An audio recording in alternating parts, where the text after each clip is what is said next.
What up? What up? Welcome into another episode of Profit Picks. If you are new, we do always start the show by being transparent. And yesterday, I believe I went 7-3. Um, four of those plays. Well, I made two bets: Warriors first half under, full game under. But I bought out after OG Anunoby was rolled out, so that's why the record is a little bit more bets than it should have been. The one loss outside of that, sadly, Kyle, it was the Jazz. I was with Um, you on that. yeah, they let us down. They had that game too. Maybe Collins going down hurt them a little bit more, but I was it was telling you, close. a friend of mine gave out Jazz plus 7.5 as his top bet. Yeah, that's tough. That's heartbreaking. He had no business shooting that last three. Yeah, and someone in the comments of my tweet was saying that apparently Jaden McDaniels did that before at Eastern Washington, did the same shit, like fired off a meaningless three to cover. So the Never know. dude might be throwing out wagers. You never know, man. You hear about tempo nowadays and Yep. investigation they got going on. Wouldn't be surprised. But Mhm. nice day yesterday for myself. How have you been? And how's NBA for you? Actually, caught a bit of a cold streak. I've had four of my last 5 days have been losing days. I swept the board on Sunday, so I was like, all right, we're back. But then I went 1-2 in my picks I posted last night. I did get on the Lakers, but I didn't post it on the site, so those don't get counted. Right. Not really stressing last night though, because a lot of these games, it's a coin flip on who could cover at the end. And if you're on the right or wrong side, it's like the Heat could have won that game if they got a couple calls. I had plus 3.5. I could have easily covered. Jazz could have easily covered. It's the losses where I'm blatantly on the wrong side. Like I had Cleveland minus 5.5 on the road at Houston. That's where it's like, okay, I'm not seeing it clearly. But the ones that come down to the end and you just happen to be on the wrong side of the coin flip, I'm not stressing about those so much. I mean, it's a grind. You're not gonna win every single day. And you've had a lot more winning days than losing days. So I know This you'll year get for sure. back on the right track. We're on the lookout for S dot, just so you know out there in the chat. If Nah, we see no, S no, we're dot. not. No, we're not. We are not on the lookout for Eston. I don't know who that is, actually. He's dead to you. I do want to give a shout out to some people from the chat. We talked about how I did yesterday, how Kyle did. The chat wasn't the greatest day. It was 14-13 overall, but there were some people who gave some nice ones. Our H gave two winners: Hart over 10.5 rebounds and Sabonis over 13.5 rebounds. Hart had a triple double. I wonder what the price was on that. Tomorrow, he gave out Lakers -9. Nice one. D-Rose, a legend, went with that NBA party guy angle with the Lakers game over. That cashed. And there were a few more. Deep fried tie, like the Cavs. And I print these things out. I actually do look at them every day. Blanco went with the Cavs. Matt Porter had the Jazz game under. Football wisdom, another person on that Josh Hart rebounds. Dan N, he was smart enough to take the Jazz on the first half. I wish I was that smart. Ronell took the Jazz game under. And then Azana K, I think that's a new name for the chat, had DiVincenzo versus his old team, his threes over, which cashed, and Hallie over his assist prop. So it was some nice work out there. We'll see if we can do a little bit better here today. And we only have 5 games to do it. So before I get to the games, let me just take a quick look at the chat. Hello, Miss Tasha. Hello, BKS. I want to see. There he is. He's looking for you. Nah, I don't recognize that name. That's you got some making up to do. He said they got hosed by the refs yesterday. He said they were robbed. I mean, there was a couple non-calls, but as a whole, it wasn't a great effort. Yeah, I'm with you. And it's tough. I'll give you. It's tough when you see Jimmy rolled out at the last second too.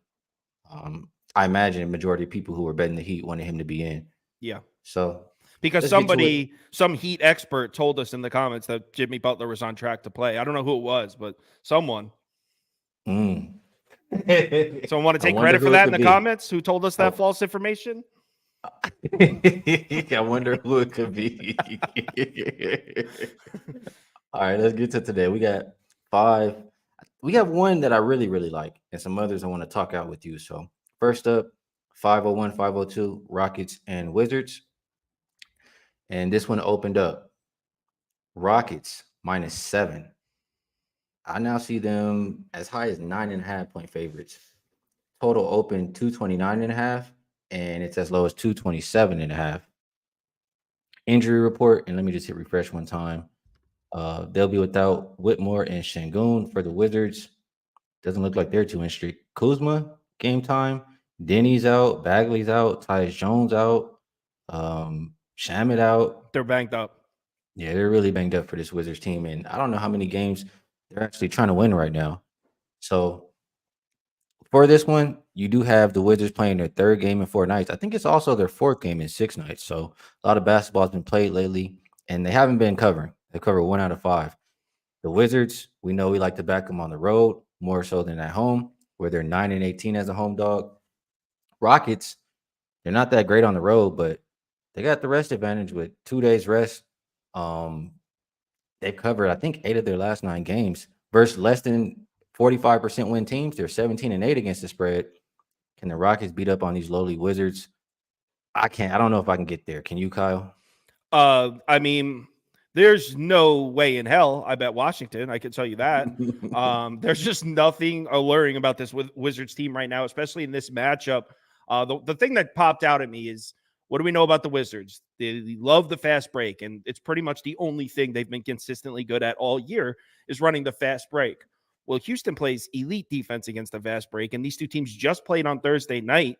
The Rockets held the Wizards to just 10 fast break points. They average over 26 a game on the year. So we saw it. We saw the Wizards come in and try to run their fast break, and Houston said, nah, that's not going to happen. They beat the shit out of them. Now there's no Tyus Jones, who's by far the best facilitator on the team. There's no way. There's no way in hell I could bet Washington here, but I'm really not jumping at the opportunity to lay 9.5 points. I had a Houston or pass at 8. So at 9.5, I mean, I said on the video I uploaded last night, I said either over or Houston team total over, but I have nothing down on this game. What about, you say over Houston team total? I mean, I could I think I could get there with that. Let me These two teams, here, let me pull it up.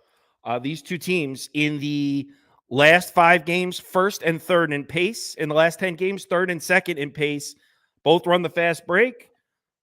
And okay, so if you're desperate to get to the Wizards, first of all, seek help. But if you are desperate to get to the Wizards, the Rockets' defense at the rim has fallen off a bit in the games without Şengün. They're back at 21st, protecting the basket, and the Wizards attack the rim a lot. So, but that also points to an over. So I could see it over. But here's the thing: I thought this total for this game would be at like 236. Why is it so low? Because these two teams just played, and the final score in that game was 135-19. So it went way over this number. And I don't see why the total wouldn't be higher. So that's why I haven't bet it yet, is because whenever I don't understand the line in my head, I'm like, what am I not seeing here? So I feel you on that. But that's where I would go, over, some kind of over, Rockets team total over, something like that. Yeah, that makes sense to me, but it also makes me nervous to push confirm and get to the window with that. I would really want to know, if I'm betting the full game over, that Kuzma is going to be involved. But I do agree, not a whole lot of rim protection out there. So I think this is one I just skip. What up, Munaf? Appreciate you tuning in. Let's move over to a game I think we both are a little bit interested in, at least. 503, 504. Hornets and Magic. Opened up Magic minus 13. We now see 12.5 pretty much everywhere. As far as the total, it opened 204, down to 202.5. What is this, the 80s, the 90s maybe? Right. No, nobody on the injury report for the Magic. Trey Mann has been downgraded to questionable for the Hornets, and they continue to be without LaMelo, Seth Curry, McGowens, Williams, and Cody Martin. So this is how I feel. We always talk about this Magic team, and I keep leaving money on the table. They've covered 8 of their last 10 games. They're 15-4 as a home favorite. They beat up on all the bad teams. They're 20-4 versus less than 45% win teams. They don't shoot the 3 well. How did they get this separation is what I always think, and I just never trust it. For the Hornets, this time around, they have the rest advantage. They're 2 days rest. And they haven't been playing the best basketball either. They've only covered 2 of the last 7. But I just can't help but think this number is a little bit too big for this Magic team. Is there any way you could talk me into the Hornets plus? I don't know if I want to be the reason you bet the Hornets because I personally didn't yet. I did buy in on the under at 204. So I bought it in last night, and I do like it. Basically, what we just said about the pace in the previous game with the Rockets Wizards, it's the exact opposite. Both these teams playing at a snail's pace right now. 28th and 24th in the last 10 games, 26th and 20th in the last 5. Neither team runs the fast break. There's not much that points to anything of an over here. And then if you just look at defensive numbers from the last 5 games, the Hornets are respectable. They're actually first. Check this out. Not that Orlando shoots many threes, but opponents against the Hornets are shooting 28.6% from above the break 3. So they're putting a lot of some defense out there. Yeah, the Hornets are playing some defense. And also here's the big one. This is the one I sent you on Twitter. This is thin, guys, but we know that Orlando is the best team in the NBA against the spread, right? They've been the most profitable team this year, but against teams in the top 5 of forced turnover rates. So when they see defenses that create turnovers, they're just 1-6 against the spread. So protecting the basketball has been a problem for Orlando all season. They're 26th in turnover rate. So on paper, that's something they've struggled with. Charlotte in the last 5 games, 3rd in forced turnover rate. In the last 10 games, 9th. So this Charlotte defense has been active, forcing turnovers, and this is the matchups where we see Orlando struggle. Now, is that enough to make me jump in front of the train that is Orlando as home favorites? I don't know, but I definitely like the under. Both these teams have been playing crazy low-scoring games. Like you said, they look like 90 scores. So, yeah, I'm on the under. I would like to be holding Charlotte plus 13.5. Well, it's down to 12.5 now. I would like to be holding a Charlotte ticket, but I don't know if I actually get there. I might just chill with my under. I feel you on that. The first half under for the Hornets is 47-20-1, 70.1% this season. So maybe even first half could be a good way to go there. RC is in the chat. He says he disagrees. And we talked about this. I talk about this whenever I see the Magic. They dominate those lower tier teams. But RC, I would ask you, how many of those games were they laying 12.5? You know, on this against the spread number, because we weren't expecting the Magic to be this good to start the year. I don't remember Magic being double-digit favorites that many times this season. So that would be my pushback there. Yeah, I don't know if I can push confirm, but I'm not betting the Magic. I'll tell you that. I didn't even realize I was wearing a Jazz hat. Bad timing. I did the same thing. I gave out the Hawks as a top bet. They lost, and I didn't realize I was rocking a Hawks hat the next day. Unintentional. Oh yeah, I didn't even see that comment. Don't let him slide with that hat today. Why you bringing up old shit? That's what he's saying. All right, let's move. This next game I do like a lot. I bet 505, 506 Pelicans and Nets opened up Pelicans -7.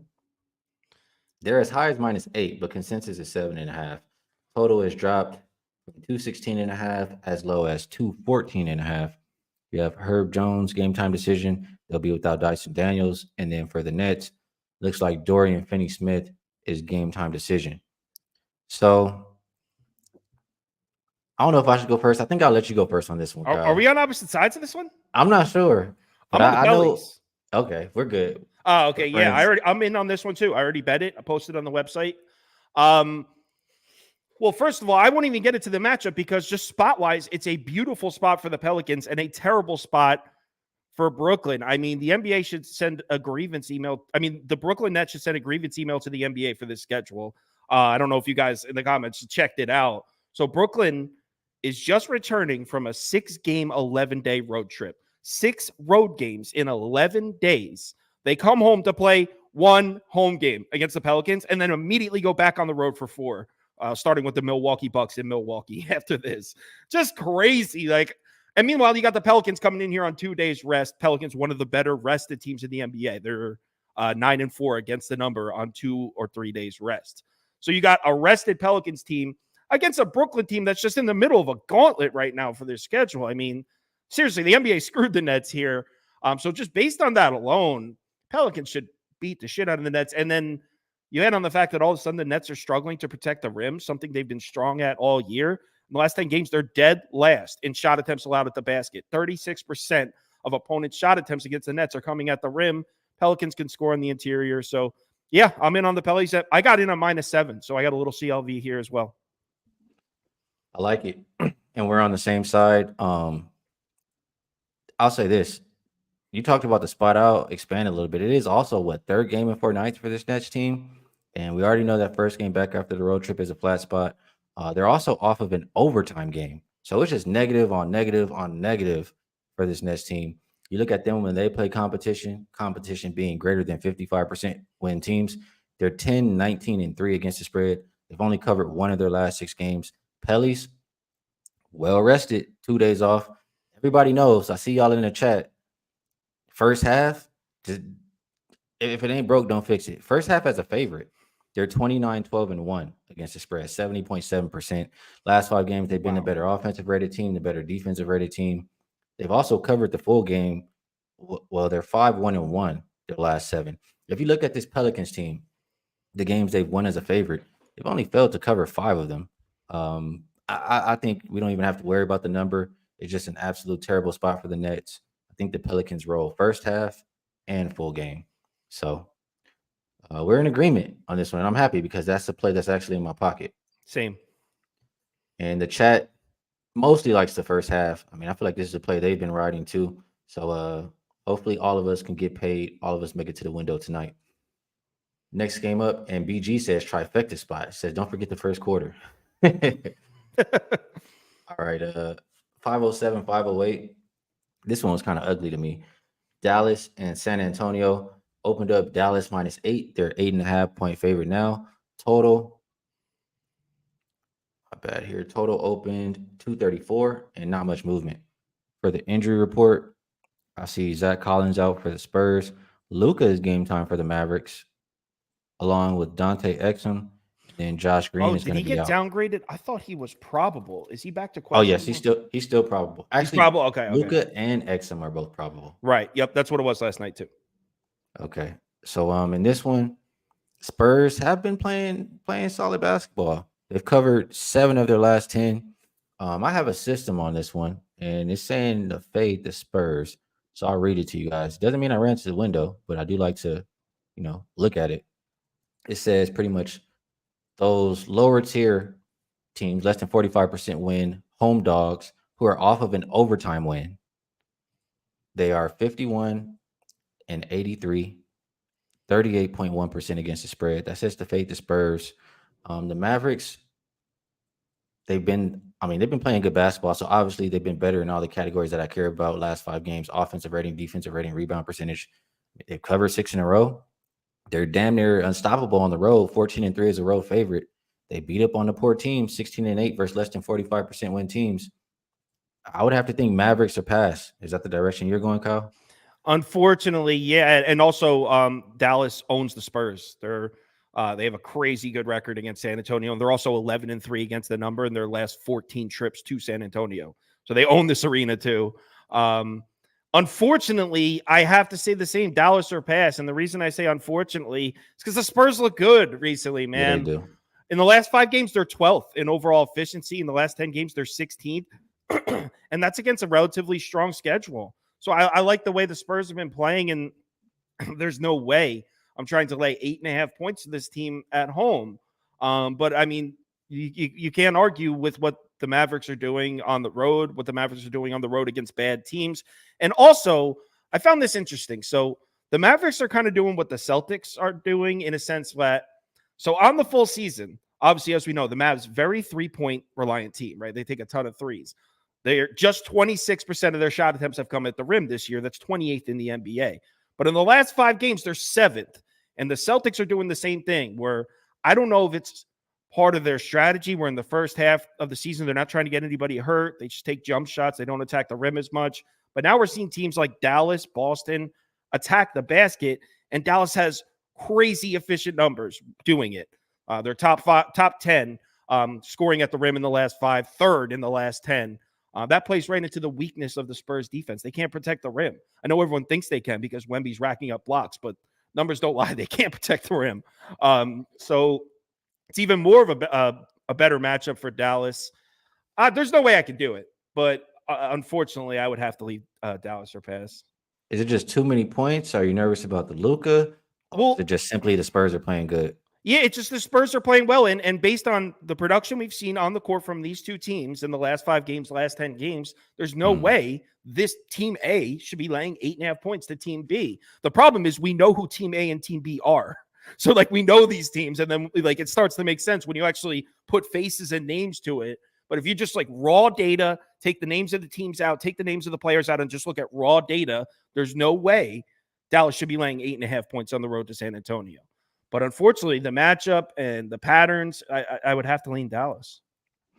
So we're in agreement there. Also overs in this. Pretty sure Spurs, Mavs is always Dallas and always over. I think it's 9-1 to the over in the last 10 meetings. Actually, I can pull that up right now. I could see it going that way. I think Dallas can name their number in this game, and I always talk about Dallas not being great defensively, even though they've probably been playing better defense lately. I couldn't talk you off of an over for sure. It's 8-1 to the over in the last 9, by the way. There you go. And chat has a few people liking the over. Sean in disagreement, liking the under.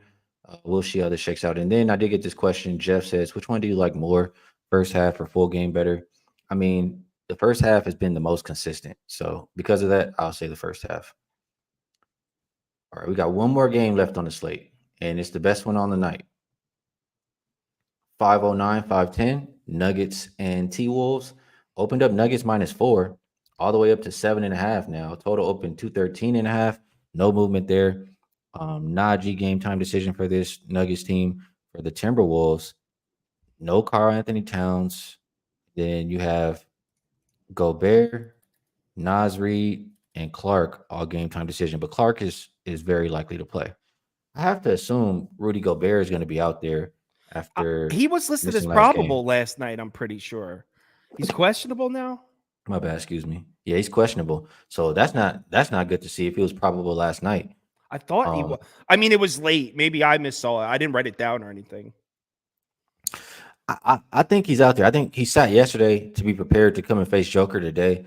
And, initially, I'll be honest, Kyle. Initially, I was like, I'm going to go bet the Nuggets tomorrow. Like, Nuggets lost to them last meeting by double digits.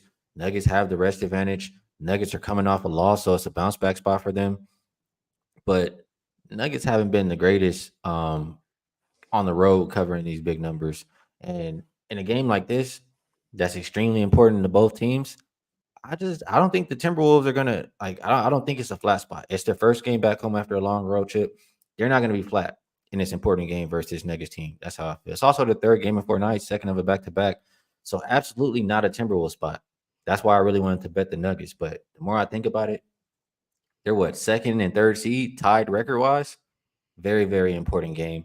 I think you get a good effort from the Timberwolves. If I have to play it right now, I might honestly change my mind and grab this 7.5 with the Minnesota Timberwolves. What do you think about it?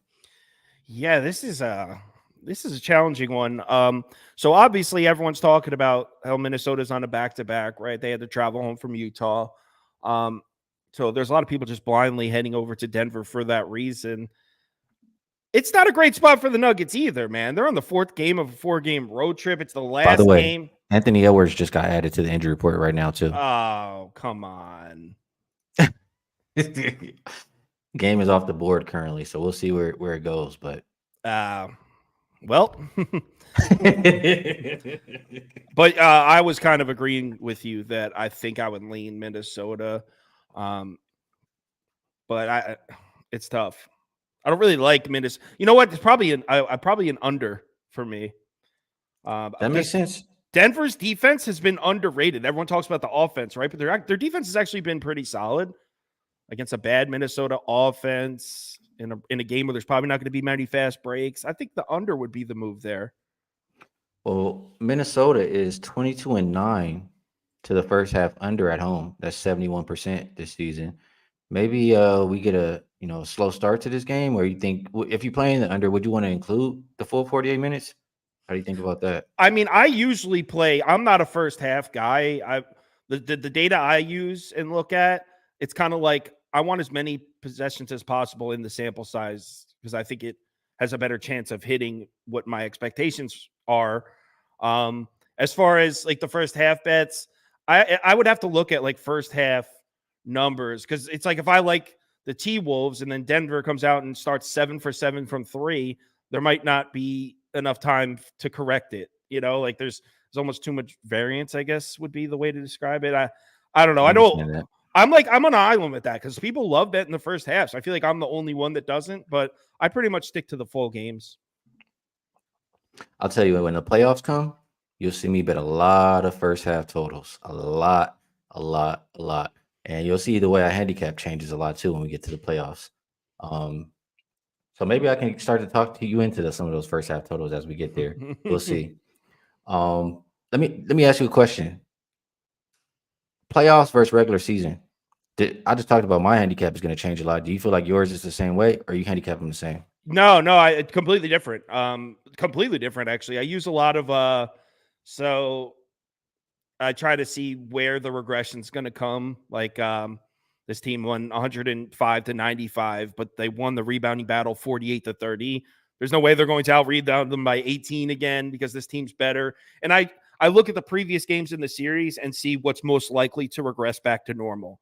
And I had success with the last year. I had a very successful NBA playoffs last year. So I had a lot of success doing it, but that's pretty much how I do it is what happened in the series so far in these first 3 games. What's the weirdest? What's the most likely to correct itself back to normal? That's kind of how I like to look at it. And that's similar to the way that I look at it. And I think we'll be able to make some more money in the playoffs together once again. So nice work here, Kyle. Appreciate you as always. Let's move on over to the best bet segment. And before I pass it to you, reminder to the chat. Regulars, you guys know what to do already, but for you people who are new, you'll see everybody dropping their best bets down there. It's 3 rules. Put best bet next to it, put the number of line that you're getting so we can grade it, and no more than 2 best bets. So, it's not too much of one person outweighing everybody else on the group record. With that said, I'll start off by saying, make sure you guys go follow Kyle. Why is it? Maybe I got to get that off there. There we go. Follow Kyle. It doesn't say at Kyle Kirms, but that's your Twitter name, correct? Yeah. And also, he does a show at 1 p.m. Pacific Standard Time, 4 p.m. Eastern. Make sure you guys check him out on YouTube as well. UCapper today. UCapper. And UCapper disagreed with us on one play. Yeah, so I'll put him in his place in a couple hours. There you go. But anything else you would like to promote, and maybe a best bet or one play you like a little bit more than the rest? I think my best bet, honestly, I don't know if this is considered a cop-out, but I think my best bet, honestly, is that under in Charlotte, Orlando. I still like it at 202.5 or 203. I got it at 204, but I still like it. I don't think this one cracks 200 here. It's going to be played at a super slow pace. 2 teams that are actually playing. Orlando's playing great defense right now, and Charlotte's offense is terrible. I wouldn't be surprised if Charlotte's held to less than 85 points in this game. I could see final score like 99-90. So I guess that would probably be my best bet is that under. I don't know if that's frowned upon to take a total as the best bet. No. We love totals over here. We make totals cash just the same as side bets. So yeah, money's the same. Yeah, so it's all good over here. For my best bet, and also just a reminder, all of my work you can catch at wagertalk.com if you'd like to be involved exactly when I make my bets. I am going to come and do these shows every single day. But my best bet for the show is going to be Pelicans. And I'm going to go with the first half. If it ain't broke, don't fix it. I think the spot is just absolutely terrible for the Nets. I think they're slow out the gate. And the well-rested Pelicans jump on them from the tip. So first half, best number, I got -4. Best number, you can still get 4. You just got a line shot. So Pelicans first half -4, my best bet. Once again, Kyle, I appreciate you coming There's through. a 4 on Caesars. So if you can get the Caesars, or if you have Caesars app on your phone, you could still grab a 4. There you go. Appreciate you jumping on with me. I'll be on with you tomorrow. So you guys make sure to go catch that. And like I always say, I appreciate all you guys out there in the chat. The show is absolutely nothing without you guys. And, I forgot. Mitchich. I disagree with you, football coach. Mitchich, if I was playing a prop, I would go over since he's been starting. He's hit 7 out of 9 games, over 11.5 points. He's averaging 15.6. I meant to shout that out when we were doing our breakdowns, but I don't really do a whole lot of props. So on that note, best of luck if you tell. Good luck everybody on all your action. We'll catch y'all later.